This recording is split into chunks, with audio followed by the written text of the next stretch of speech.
Students کیسے ہیں؟ امید کرتا ہوں کہ آپ خیریت سے ہوں گے۔ ڈیئر اسٹوڈنٹس، لاسٹ ٹائم ہم نے health and physical education second year کا لیکچر نمبر 4 پڑھا تھا۔ اس میں ہم نے کھیل کی افادیت اور اس کی اہمیت بیان کی تھی۔ اس کی کچھ ہیڈنگ ہم نے لاسٹ ٹائم ڈسکس کر لی تھی، کچھ ہیڈنگ جو رہتی ہیں انشاءاللہ ہم آج اس کو ڈسکس کریں گے۔ تو ہم چلتے ہیں سب سے پہلے اپنی ہیڈنگ نمبر 33 کی طرف۔ ہم نے لاسٹ ٹائم جو ہے کچھ امپورٹنس پڑھی تھی۔ آج کی جو ہیڈنگ ہے وہ ہے بیراروی کا ازالہ۔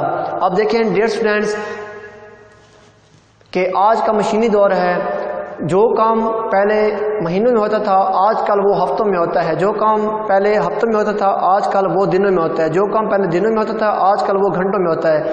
تو انسان کے پاس بہت سا خالی وقت بچ جاتا ہے، بجائے اس کے کہ وہ ان خالی وقت کو کسی نیگیٹو ایکٹیویٹی کے اندر صرف کرے، اگر وہ کھیل کے اندر حصہ لیتا ہے تو اس سے کیا ہے وہ شخص بیراروی سے بچ جاتا ہے، کیونکہ وہ گندی سوسائٹی میں نہیں بیٹھتا، برے لوگوں کے ساتھ نہیں بیٹھتا، بلکہ اپنے اس وقت کو خالی وقت کو جو ہے اچھے کام میں صرف کرتا ہے، ایکسرسائزوں کے اندر صرف کرتا ہے، کھیل کے اندر صرف کرتا ہے، جس کی وجہ سے کیا ہے وہ بیراروی سے بچا رہتا ہے اور بری صحبتوں میں نہیں بیٹھتا، جس کی وجہ سے کیا ہے وہ بیراروی سے بچ جاتا ہے۔ تو ہم کہہ سکتے ہیں کہ کھیل جو ہے بیراروی کے ازالے کا بھی سبب بنتا ہے۔ اس کے بعد نیکسٹ اس کی ہیڈنگ ہے شرح اموات میں کمی۔ شرح اموات میں کمی۔ اب دیکھیں ڈیئر اسٹوڈنٹس، جو بھی معاشرہ اگر اس کے شہری کھیلوں کے اندر حصہ لیتے ہیں، اگر اس کے گراؤنڈ آباد ہوتے ہیں تو اس معاشرے کے، اس ملک کے ہاسپٹل ویران ہوتے ہیں اور اس ملک کی شرح اموات دوسرے ممالک کی نسبت کم ہوتی ہے۔ جس علاقے، جس ملک کے اندر زیادہ تر گراؤنڈ آباد ہوتے ہیں، لوگوں کا رجحان کھیلوں کی طرف ہوتا ہے، اس ملک، اس معاشرہ، اس علاقہ کے لوگ جو ہیں وہ کم سے کم مرتے ہیں، کیونکہ وہ کم سے کم بڑی بیماریوں کا شکار ہوتے ہیں۔ اب دیکھیں ڈیئر اسٹوڈنٹس، ہم نے پڑھا تھا کہ کھیل کے اندر نظاموں کی کارکردگی زیادہ ہو جاتی ہے، نظاموں کی کارکردگی بہتر ہوتی ہے، بیماریوں سے نجات ملتی ہے۔ اب ایک کھلاڑی ہوتا ہے اس سے کم بیماری لگتی ہے، بڑی بیماری کا کبھی بھی اسے سامنا نہیں کرنا ہوتا۔ اب دیکھیں جتنے بھی ہمارے کھلاڑی ہیں ان کو دیکھ لیں، کبھی بھی آپ نے نہیں سنا ہوگا کہ کوئی کھلاڑی جو ہے اس کو کوئی بڑی بیماری لگی ہو۔ ہاں موسمی لحاظ سے دیکھیں تو فلو، بخار وغیرہ یہ عام چھوٹی بیماریاں ہیں، کبھی بھی آپ نے نہیں سنا ہوگا کہ کسی بھی کھلاڑی کو بڑی بیماری لگی ہو۔ اس کے ساتھ ساتھ آپ دیکھیں بیماریاں کم لگتی ہیں، اس کی قوت مدافعت ایک عام آدمی کی نسبت زیادہ ہوتی ہے، اس کے ساتھ ساتھ اس کی جسمانی نشوونما، ذہنی نشوونما ایک عام آدمی کی نسبت زیادہ ہوتی ہے، اس کی قوت مدافعت عام آدمی کی نسبت زیادہ ہوتی ہے، اس کے مسل عام آدمی کی نسبت زیادہ سٹرونگ ہوتے ہیں، اس کا جسم عام آدمی کی نسبت زیادہ مضبوط ہوتا ہے، جس کی وجہ سے اس کو بیماریوں کا بھی کم سے کم سامنا کرنا پڑتا ہے، جس کی وجہ سے شرح اموات کم ہوتی ہے۔ تو ہم کہہ سکتے ہیں کہ کھیل جو ہے یہ شرح اموات میں کمی کا بھی باعث بنتے ہیں۔ اس کے بعد نیکسٹ ہے اعصاب اور عضلات میں ہم آہنگی۔ اب دیکھیں ڈیئر اسٹوڈنٹس، اعصاب اور عضلات سے کیا مراد ہے؟ اب ہمارا ایک نروس سسٹم ہے جو پیغامات کو مسل تک لے کے جاتا ہے، ہمارا مائنڈ ہے جو پیغامات دیتا ہے اور یہ حرام مغز اور عصبی ریشوں کے تھرو جا کے مسل تک پہنچتے ہیں اور جس کی وجہ سے ہم کام کرتے ہیں۔ یعنی اب فار ایگزامپل دیکھیں کہ ہمارا مائنڈ کہتا ہے اٹھنے کو، تو وہ احکامات حرام مغز کے تھرو، اعصابی ریشوں کے تھرو ٹانگوں تک پہنچتے ہیں اور ٹانگیں چلنا شروع یا اٹھ جاتی ہیں یا پھر چلنا شروع کر دیتی ہیں۔ ہم چلنے کا کہتے ہیں تو چل پڑتی ہیں، ہم بیٹھنے کا کہتے ہیں تو بیٹھ جاتی ہیں۔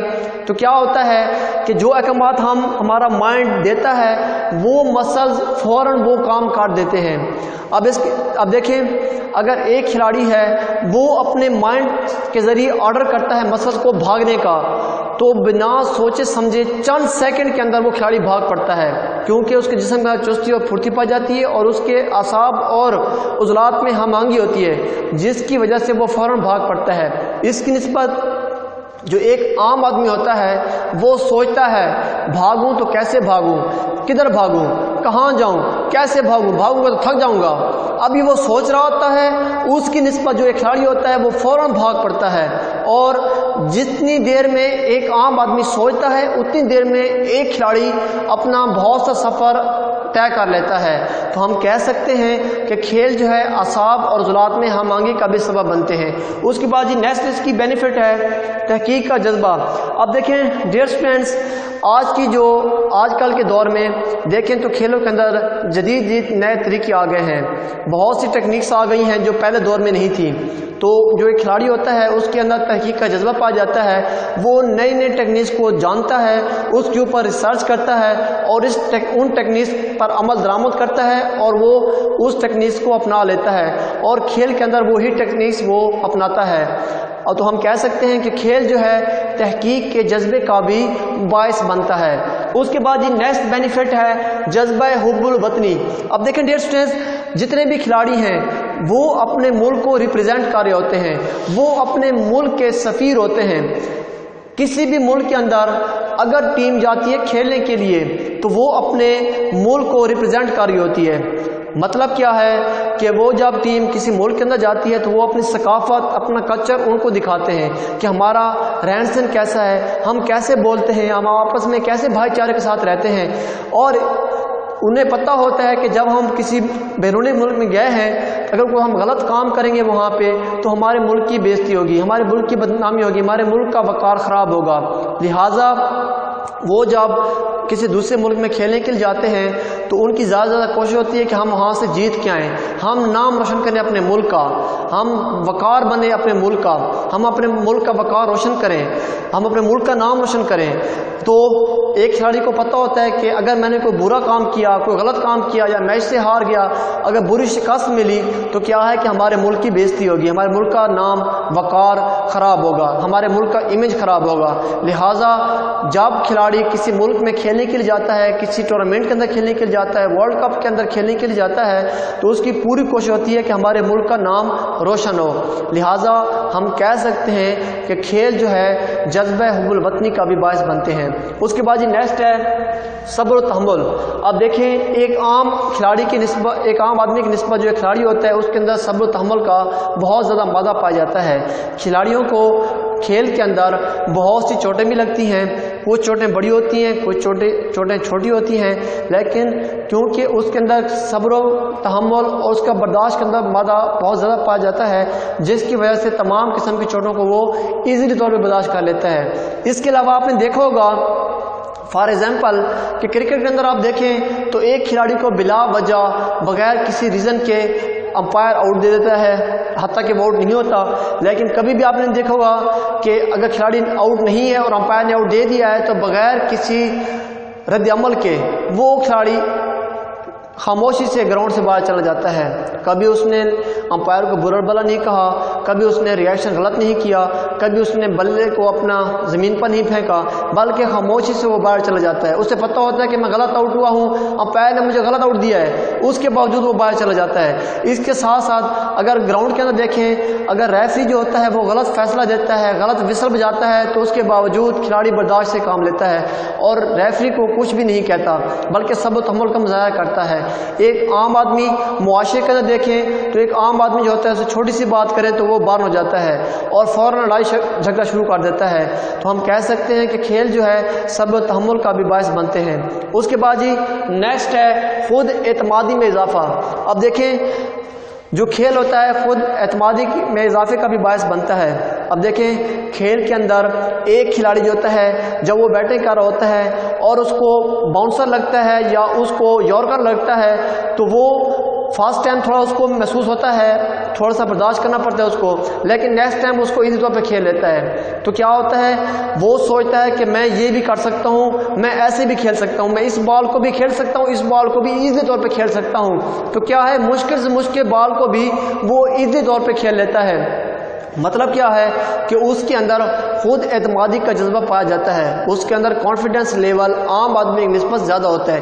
جب وہ وہی کھلاڑی پریکٹیکل لائف میں جاتا ہے تو وہ بڑی سے بڑی مشکل کو بھی ایزی طور پہ ہینڈل کر لیتا ہے۔ اس کی وجہ یہی ہوتی ہے کہ اس کے اندر اعتماد کا بہت زیادہ اضافہ ہوتا ہے، وہ خود اعتماد ہوتا ہے، ایک عام آدمی کی نسبت اس کے اندر اعتماد زیادہ ہوتا ہے، جس کی وجہ سے بڑی سے بڑی پریشانی کو، بڑی سے بڑی مشکل کو ایزیلی طور پہ ہینڈل کر لیتا ہے۔ تو ہم کہہ سکتے ہیں کہ کھیل جو ہے خود اعتمادی کا ذریعہ بھی بنتا ہے۔ اس کے بعد نیکسٹ ہے تھکاوٹ کی دوری۔ اب دیکھیں ڈیئر اسٹوڈنٹس ایک عام آدمی کی نسبت جو کھلاڑی ہوتا ہے وہ زیادہ سے زیادہ کام کر لیتا ہے بغیر تھکے، یعنی کہ اس کا جسم سٹرونگ ہوتا ہے، تو کیا ہے کہ اس کے نظام پراپر طریقے سے کام کرتے ہیں، جس کی وجہ سے ایک عام آدمی کی نسبت جو کھلاڑی ہوتا ہے وہ زیادہ سے زیادہ مشکل کام کو ایزی طور پہ کر لیتا ہے بغیر تھکاوٹ کے، یعنی کہ ایک کھلاڑی کو عام آدمی کی نسبت کم سے کم تھکاوٹ ہوتی ہے، کم سے کم تھکاوٹ کا سامنا کرنا پڑتا ہے۔ ایک عام آدمی جو ہوتا ہے اس کو تھوڑا سا کام اس کو دیں تو فوراً تھک جاتا ہے، تھوڑا سا کام اس کو دیں فوراً تھک جاتا ہے، اگر اس کو چلنے کا کہیں تو وہ چل نہیں سکتا، سفر اختیار کرنے کا کہیں تو وہ سفر اختیار نہیں کر سکتا۔ کیونکہ اس کے اندر اسٹیمنا کی بھی کمی ہوتی ہے۔ ایک عام آدمی کی نسبت جو کھلاڑی ہوتا ہے اس کو کم سے کم تھکاوٹ کا سامنا کرنا پڑتا ہے، تو ہم کہہ سکتے ہیں کہ جو کھیل ہیں وہ تھکاوٹ کی دوری سے بھی نجات دلاتے ہیں۔ اس کے علاوہ دیکھیں تو جب ایک آدمی تھکا ہوا ہوتا ہے، جب وہ کسی کھیل کے اندر حصہ لیتا ہے تو وہ ریفریش ہو جاتا ہے، اس کی تمام پریشانیاں دور ہو جاتی ہیں، اس کی تھکاوٹ دور ہو جاتی ہے، تو ہم کہہ سکتے ہیں کہ کھیل جو ہے تھکاوٹ سے دوری کا بھی باعث بنتے ہیں۔ اس کے بعد جی نیکسٹ ہے تفریح مہیا کرنا۔ اب کھیل جو ہے، اب دیکھیں ڈیئر اسٹوڈنٹ، جو کھیل ہے یہ تفریح کا باعث بھی بنتے ہیں۔ اب کسی بھی علاقے میں دیکھیں کوئی ٹورنامنٹ ہوتا ہے، کوئی ورلڈ کپ ہوتا ہے، تو ورلڈ کپ میں کیا ہے، پوری دنیا کے اندر ٹیلی ویژن کے اوپر اس میچ کو دیکھ رہے ہوتے ہیں، تمام تماشائی اس سے لطف اندوز ہو رہے ہوتے ہیں۔ اس کے علاوہ دیکھیں آپ کے اپنے علاقے میں کوئی میچ ہوتا ہے تو بہت سے آپ کے علاقے کے لوگ جو ہیں وہاں پہ جاتے ہیں، یہاں تک کہ انہیں ٹکٹ خریدنے کے لیے پیسہ بھی دینا پڑتا ہے، اس کے باوجود وہ پیسہ دے کے ٹکٹ خریدتے ہیں اور وہاں جا کے بیٹھ کے میچ دیکھتے ہیں، میچ سے لطف اندوز ہوتے ہیں۔ تو ہم کہہ سکتے ہیں کہ جو کھیل ہے تفریح کا باعث بھی بنتے ہیں۔ اس کے بعد جی نیکسٹ ہے اسٹیمنا میں اضافہ۔ اب ڈیئر اسٹوڈنٹس دیکھیں جو کھیل ہے ایک عام آدمی کی نسبت جو کھلاڑی ہوتے ہیں اس کے اندر بہت زیادہ اسٹیمنا پایا جاتا ہے، بغیر تھکے بغیر تھکاوٹ محسوس کیے بہت سا کام ایزی طور پہ کر سکتا ہے۔ ایک عام آدمی تھوڑا سا کام کرنے کے بعد تھک جاتا ہے، جبکہ ایک کھلاڑی جو ہوتا ہے اس کا اسٹیمنا عام آدمی کی نسبت بہت زیادہ ہوتا ہے، جس کی وجہ سے ایک کھلاڑی تھوڑے وقت میں زیادہ کام کر لیتا ہے بغیر تھکاوٹ محسوس کیے۔ تو یہ آج کے تھے ہمارے کھیل کی افادیت اور اس کی اہمیت اور اس کے اغراض و مقاصد۔ کھیل کے ہم نے افادیت آج پڑھ لی ہے، نیکسٹ ہم انشاءاللہ نیکسٹ ٹاپک کے تھرو آپ کی خدمت میں حاضر ہوں گے، تب تک کے لیے اللہ حافظ۔